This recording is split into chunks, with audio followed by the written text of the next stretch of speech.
திருவள்ளூர் மாவட்டம் மீஞ்சூரை சேர்ந்த வியாபாரிகளான சண்முகம், மகேஸ்வரி தம்பதியினர் குழந்தைகளுடன் சொந்த ஊருக்கு சென்றுவிட்டு மீஞ்சூர் திரும்பியுள்ளனர். இந்நிலையில் காரை மகேஸ்வரி ஓட்டி வந்தபோது முன்னால் சென்ற டிராக்டர் மீது அதிவேகமாக மோதிய கார் தலைக்குப்புற கவிழ்ந்து விபத்திற்குள்ளானது.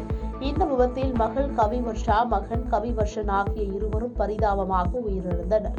தந்தை சண்முகம், தாய் மகேஸ்வரி, டிராக்டர் ஓட்டுநர் சந்தோஷ் ஆகிய மூவரும் படுகாயங்களுடன் ஸ்டான்லி அரசு மருத்துவமனையில் தீவிர சிகிச்சை பிரிவில் அனுமதிக்கப்பட்டு சிகிச்சை பெற்று வருகின்றனர். இந்த விபத்து தொடர்பாக செங்குன்றம் போக்குவரத்து புலனாய்வு போலீசார் வழக்கு பதிவு செய்து விசாரணை மேற்கொண்டு வருகின்றனர். இதனிடையே இந்த விபத்து குறித்து சிசிடிவி காட்சிகள் வெளியாகி பரபரப்பை ஏற்படுத்தியுள்ளது. இந்த காட்சிகள் சமூக வலைதளங்களில் வேகமாக பகிரப்பட்டு வருகிறது.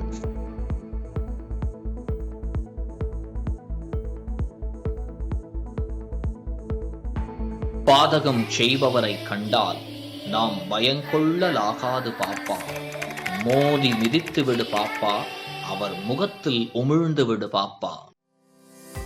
அண்மை செய்திகளை உடனுக்குடன் தெரிந்து கொள்ள இணைந்திருங்கள் இயம்நாடு தொலைக்காட்சியுடன்.